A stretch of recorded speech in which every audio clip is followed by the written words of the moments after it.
आणि म्हणून प्रशासनाची जोड देखील तिथं चांगल्या प्रकारची असावी लागते। राज्यामध्ये बारामती शहर एक विकासाचं मॉडेल म्हणून ओळखलं जातं।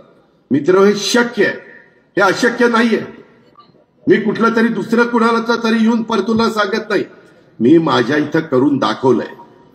तालुक्याचं ठिकाण उत्तम केलंय। फक्त तालुक्याचं नाही, पिंपरी चिंचवडमध्ये तुमचे काही लोक असले तर त्यांना विचारा। 25 वर्ष पिंपरी चिंचवड महानगरपालिका माझ्या ताब्यात होते। एवढे रुंद मोठे चांगले रस्ते केलेत, फ्लायओव्हर केलेत, डबल फ्लायओव्हर केलेत। आता मेट्रोचं काम चाललंय, काही मेट्रो सुरू झालेली आहे, BRT सुरू केलेली आहे। पब्लिक सर्व्हिस ट्रान्सपोर्ट चांगली देण्याचा प्रयत्न करतोय। वेगवेगळ्या गोरगरिबांना उंच उंच इमारती त्या ठिकाणी बांधलेल्या आहेत। त्याच्यामध्ये झोपडपट्टीमध्ये राहत असणाऱ्या गरिबाला हक्काचं घर मिळवून दिलेलं आहे। SRAच्या योजना राबवलेल्या आहेत। हे करता येतं, इच्छाशक्ती पाहिजे आणि तुम्हाला राज्य सरकारच्या साथ पाहिजे।